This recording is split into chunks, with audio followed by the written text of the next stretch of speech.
It's a sad thing that you can have a person, he learns Torah day and night. And I had this one time in yeshiva, there was a guy who was learning Torah day and night, non-stop. And I, maybe a little bit chutzpahdik, but I went over to him and I said, we were buffering together. I said, how's your relationship with Hashem going? He said, Hashem?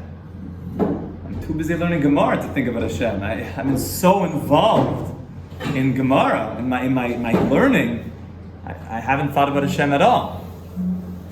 And that's a problem. It's a problem. Even though we know the Nefesh Chaim says when you're learning, you should just be involved in the sugya. But at least before you're learning and after you're learning, and even during, that there's a certain ruach that this is Torah Hashem, that this is Hashem's Torah. It's not, God forbid, divorced from Hashem. It's one with Hashem. And therefore we daven before we learn that I want to connect to you, Hashem. I want to be davuk. I want to be glued to you through your Torah.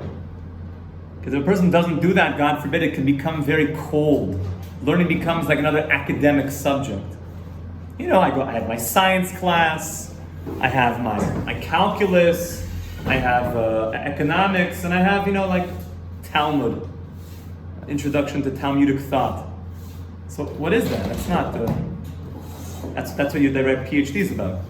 Introduction to Talmudic thought, PhD, professor, whomever, but where's Hashem? We want Hashem. So before we learn, it's important to say a little tefillah to yourself and inside your heart. Hashem, I want to connect to you. I want to be davuk to you. I'm learning your Torah. And in many ways that's called Torah Lishma. Torah Lishma. L'shem Hey. Torah for the sake of Hey. For the Shechina. Torah to bring Hashem into the world. So Baruch Hashem, we're learning the Heilige Tanya from the Baal Tanya. And we mentioned last time on the title page that the Baal Tanya based the entire Tanya in the verse Ki kara ve'lecha adavar me'oid beficha b'levavcha la'asoisai, which is very tshuvadik. That this thing is very close to, we don't know what this thing is, but it's very close to us. In our lips, in our heart, in our actions. And he said, I'm going to explain this to you in the long, short way. Be'ezras Hashem. So what's this long, short way? So there's Gemara in Erevin, Nun Gimel on the Beis of Yeshua ben Hananya. Now Rabbi Yeshua ben Hananya, you could put a little note in your Tanya. I wrote there, B'derech arucha v'kitsara, in the long, short path. I put a little note there. I said, see the Gemara, Erevin Nun Gimel Amid Beis. Because there's an interesting story there. Nun Gimel Amid Beis, 53b. There's a story there about Rabbi Yeshua ben Hananya. Now, Rabbi Yeshua ben Hananya was like the Rabbi Berger of the Gemara. What do I mean by that? In the times of the Gemara, it was famous that there were emperors and Caesars. And what was one of the pastimes of emperors? What did they like to do? They liked to see the heads of great religion to duke it out, to have a debate, to debate out, to see who's right. So they would bring a priest, they'd bring a rabbi, okay, you start talking about theology, talk about God, and let's see who's right. Let's bring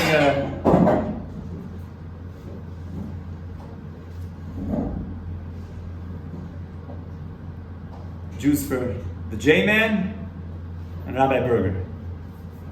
In Toronto, where I grew up, there's an organization called Jews for J.C. Penney. It's painful, even just the name is painful.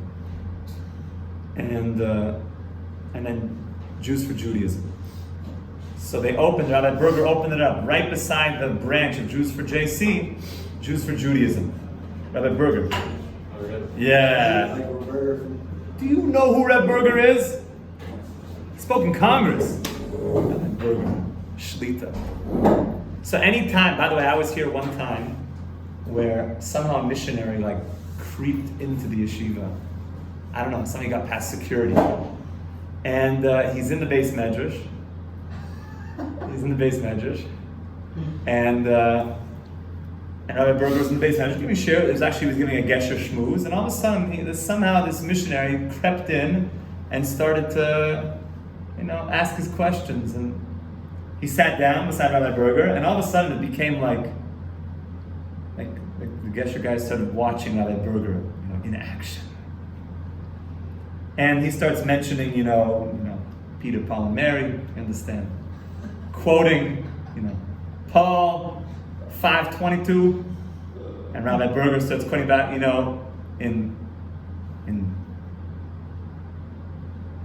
Paul 5:27. He starts quoting all sorts of different things. And you start to see, oh my goodness. And at a certain point, you realize that these missionaries are trained. They know what you're going to ask them. They're trained with all the rebuttals. But Rabbi Berger knows them all, and even knows all their texts, and knows everything better than them, and knows everything. So when he was responding to them, all of a sudden, I saw this missionary in the basement, and all the kind of gestures, like the Shanaf guys were like Rabbi, like cheering him, Rabbi, And the missionary is like sinking lower and lower into his chair. And at a certain point, the missionary, it was so obvious that he lost the debate. Berger was just like slamming him with verses. Bah! And at a certain point, right at the end, at that point, he felt like a defeated man. He's like, maybe we can go and, pray at the Holy Western Wall together. And Berger just said, I don't pray with idol worshippers. I'm out of here. Yeah, Rabbi Berger. It was epic. It was amazing. So you don't always see that side of Rabbi Berger. But he's the best.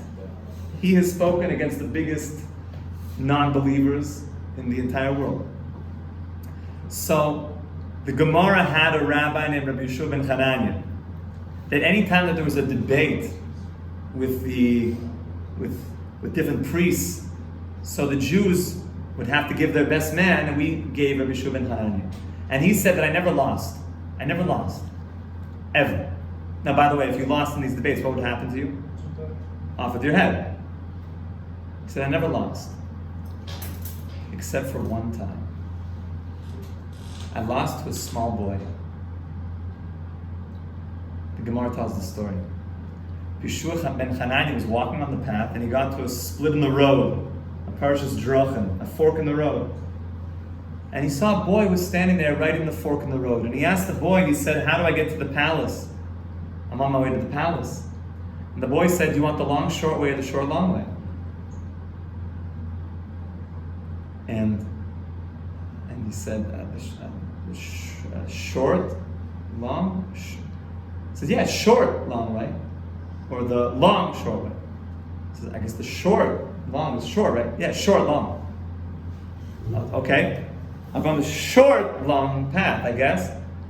And he walked very, very quickly. The path led him to the palace, but the path meandered into some big thickets towards the back walls of the palace, where there was dangerous animals. And there was all sorts of poisonous bushes. And he got very caught up. And it was very, very troublesome. And he took a very, very long time to extricate himself from that situation. And after a long period of time, he finally got back to the fork in the road, and he told the boy, he said, I thought you told me the short path. He says, it was a short long. It was short. And you got there, it was short, right? It was very long once you got there. Okay, so what's the other? Okay, the long, short. Okay, long, fine. But it's short, but yeah, short. And he took a very long path. And it took him a long time. And he worked very hard on the long path. But when he got there, it was long, short. When he finally arrived at the palace, he arrived right at the open doors. The doors opened before him, and he was welcomed in with much majesty and grandeur. So of course, what's the nimshal? What is the lesson for us? The Baal Tanya is telling us that there's a certain path in life called short long.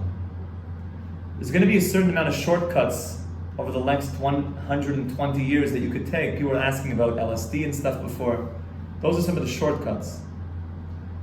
But it gives an illusion like you've done a tremendous amount of work.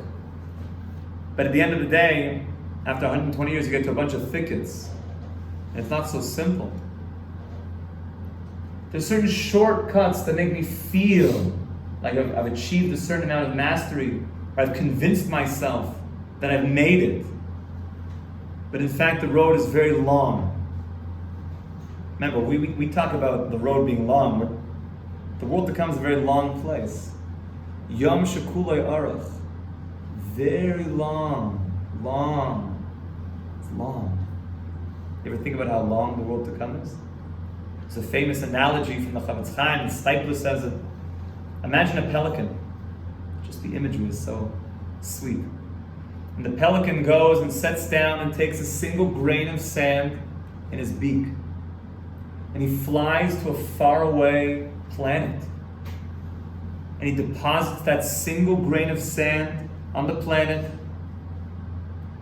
And he makes the return flight back to Earth every 1 million years. And he takes another single grain of sand in his beak and he puts it in and he makes the long journey to the planet and he deposits it down on the planet. And every 1 million years he makes the return flight to get another single grain of sand. Now how long will it take that pelican to take all the grains of sand from all the beaches and all the deserts of the world to that place?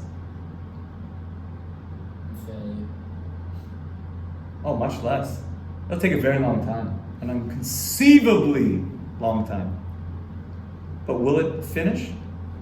Yeah, Eventually it will finish. He will have done it. When that pelican finishes, we won't even have begun infinity.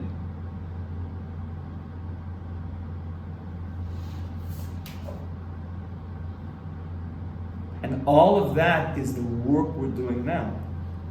So the Baal Tanya says, you could live this life very short. Yeah, short, quick things. Yeah, feel good, everything's great. And never really do the kishka work. Jews like kishkas. Kishkas.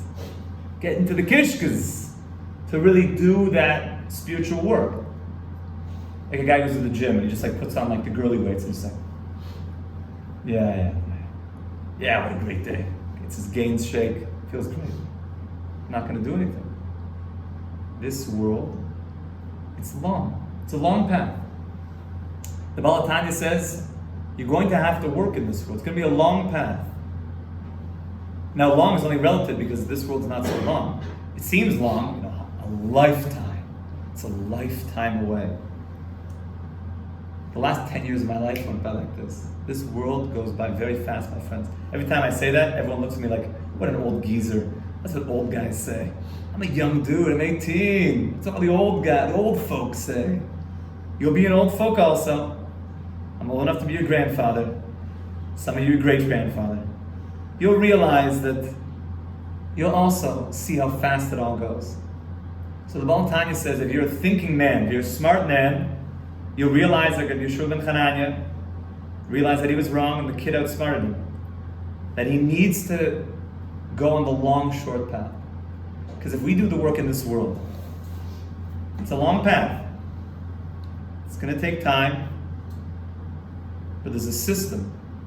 When you finally get to the gates of the palace, obviously the gates of the palace are referring to the world that's coming. You're going to get the palace opened for you. And short means you were there. You did it. You did it. So in a certain way, this world is a schwitz.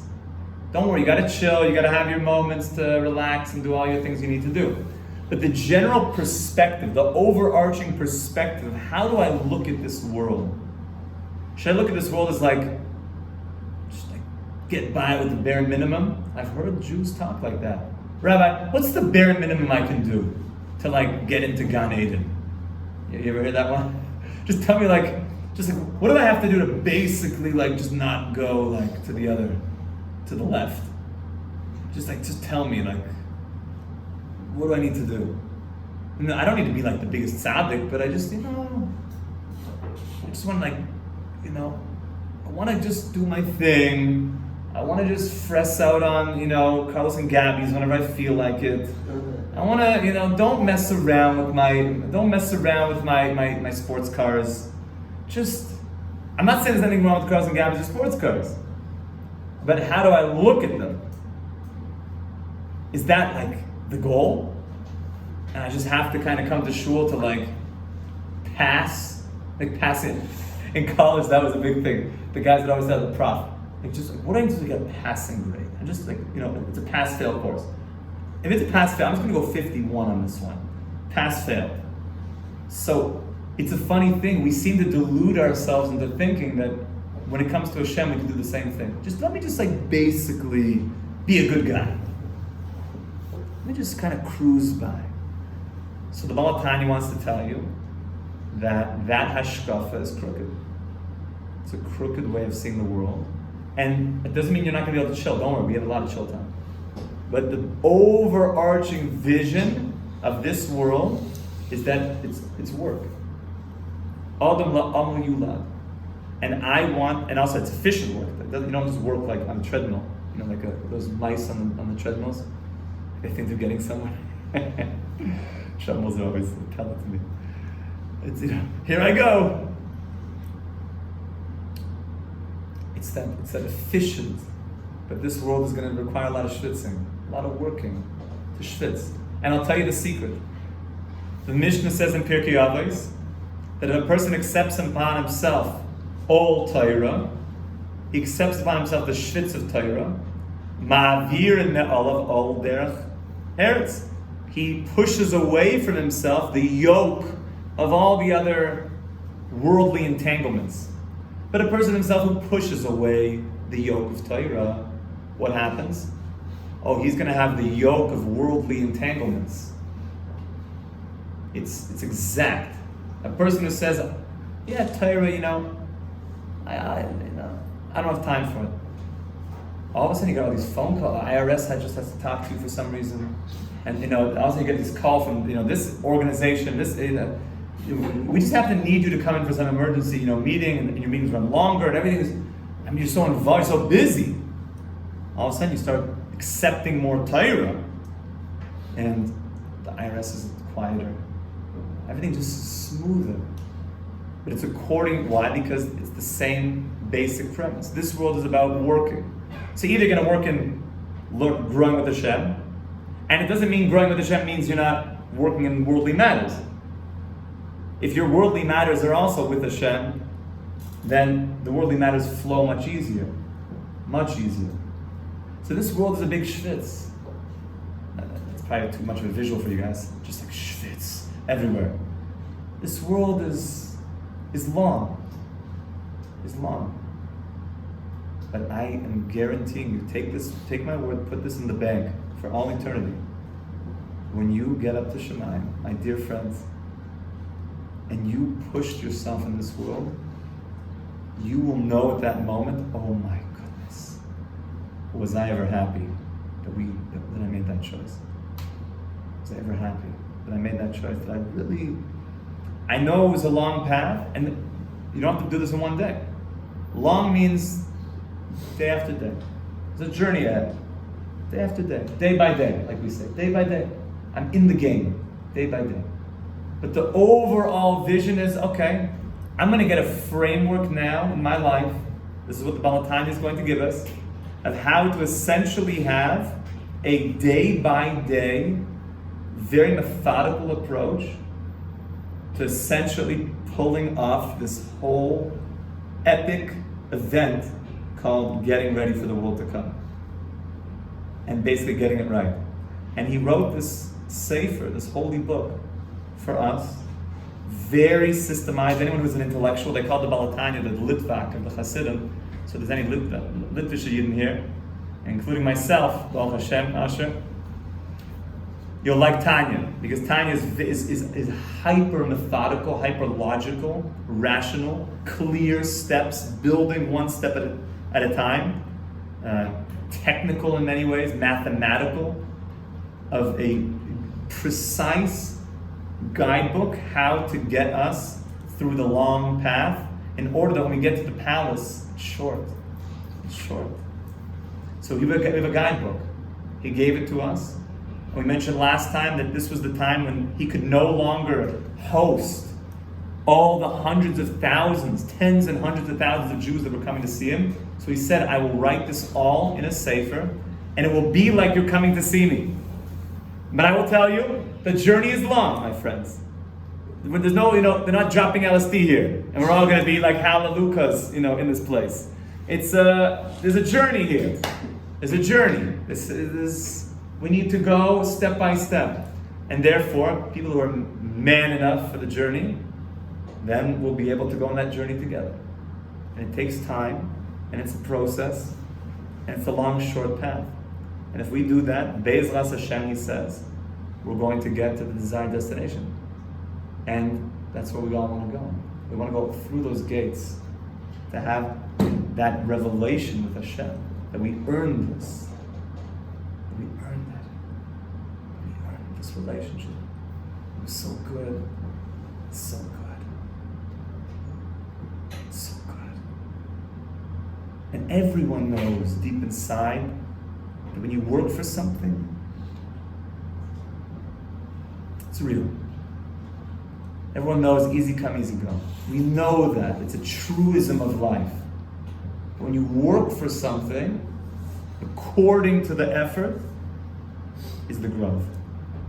So he's going to take us on this journey. That was all on the introductory page. And tomorrow, Mirz Hashem, we're going to go into the first part of the Tanya. Looking forward, Rabbi. Have a wonderful day. Yesher Koyach.